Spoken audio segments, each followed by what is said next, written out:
చేశాను already.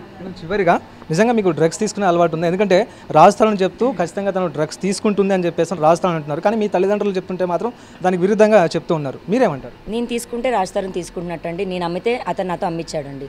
Simple. ఇంకా దానికి నిజం వాస్తవం అవాస్తవం అన్నది ఇంకా అతనికి తెలియాలి.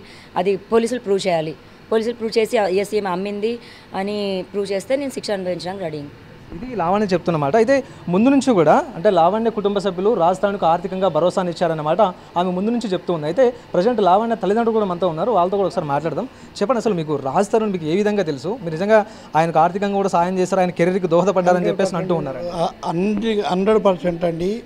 కోవిడ్ అప్పుడు కూడా ఎవరు కూడా వాళ్ళ పేరెంట్స్ కానీ ఎవరు కూడా హెల్ప్ చేయనప్పుడు నేను హెల్ప్ చేశాను.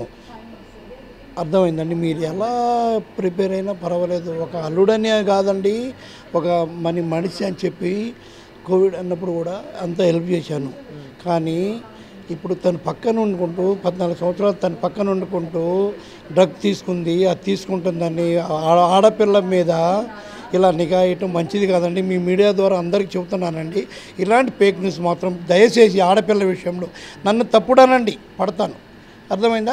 ఏదన్నా కూడా నేను పడతాను. బట్ ఒక ఆడపిల్ల, మీకు ఒక ఆడపిల్ల ఉంటుంది, ఎవరికైనా ఆడపిల్ల ఉంటుందండి. అలాంటి బ్లేమ్ చేయొద్దు బ్రో. దయచేసి మీడియా అందరికీ పాదాభివందనాలు చెబుతున్నాను నేను. దయచేసి ఆడపిల్ల మీద నిందలు వేయొద్దండి.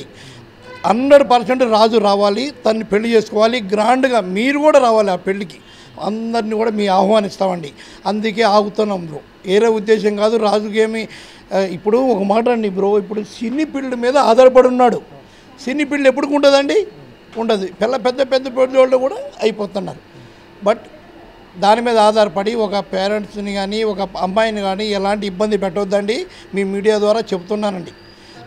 మా లావణ్య పెద్ద మనసుతో మీరు ప్రేమను అంగీకరించారు. వారు మీకు చెప్పకుండా పెళ్లి చేసుకున్న కూడా తర్వాత మీరు అంగీకరించి వారికి కావాల్సిన అన్ని సకల సౌకర్యాలు కూడా మీరు అందించారు. చివరిగా ఇప్పుడు రాజస్థాన్ మోసం చేశాడనే చెప్పాలి. ఏమంటారు రాజస్థాన్ విషయం గురించి? అదైతే మాత్రం మా పాపకు అన్యాయం చేశాడండి. తను ఏ గూట్లో ఉండా కూడా, ఏ బ్యాంక్ బ్యాంకులో ఉండా కూడా, బయటికి జంప్ అయినా కూడా, ఎక్కడ ఉండా కూడా లాక్కొచ్చి వాళ్ళిద్దరిని కలిపేంత దాకా మేము నిద్రపోమండి. మీ మీడియా ద్వారా అందరికీ తెలియపరుస్తున్నాము. మా పాపకు అన్యాయం జరిగితే మాత్రం ఇంక అంతే, చెప్పకూడదండి.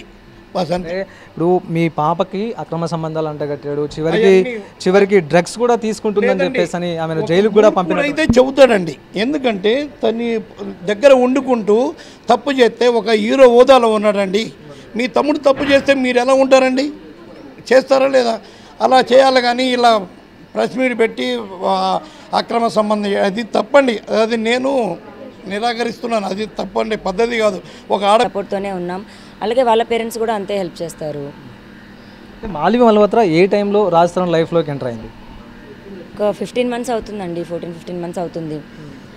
వాళ్ళది తెలిసి అయితే నాకైతే లాస్ట్ ఇయర్ ఆగస్ట్ సెప్టెంబర్ టైంలో తెలిసింది.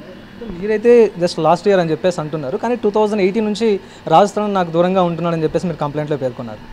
రాజస్థాన్ నాకు దూరంగా ఉండడం కాదు, రాజస్థాన్కి నాకు గొడవలు అవుతున్నాయి అని. అప్పుడు లవర్ సినిమాని చేయడం కానీ అలా ఇంకా వస్తూ ఉంటాయి కదా, అలా డిఫరెన్సెస్ అంతే. దూరంగా ఏం లేడండి, ఒకే ఇంట్లో ఉన్నాం, కలిసే ఉన్నాము. నేను ప్రిజన్ నుంచి బయటకు వచ్చే రెండో రోజు వెళ్ళిపోయాడు. ఇప్పటికి ఇది మరి 3 months అవుతుందేమో. ఈ 3 months నుంచే దూరం అండి. చాలా తీవ్రమైన ఆరోపణలే మీరు చేస్తూ ఉన్నారు. రాజస్థాన్ కావాలని నన్ను డ్రగ్స్ కేసులో ఇరికించారు, కేవలం రాజస్థాన్ మాత్రమే కాదు మాలివి మల్హోత్రాతో ఇద్దరు కలిసి నన్ను ఇరికించారంటూ కూడా చెప్తున్నారు. ఎట్లా చెప్పగలుగుతున్నారు? మరి నాకు జరిగినాయి అవే కదండి. ఆమె నాకు ఛాలెంజ్ చేసింది, మనిషిని తీసుకుంటానని. నాకు ఇచ్చే నా మనిషి నాకు అన్న దగ్గర మా ఇద్దరికి చాలా ఆర్గ్యుమెంట్ అనేది జరిగింది. మనిషిని తీసుకుంటానని ఛాలెంజ్ చేసింది, తీసుకుంది కదా.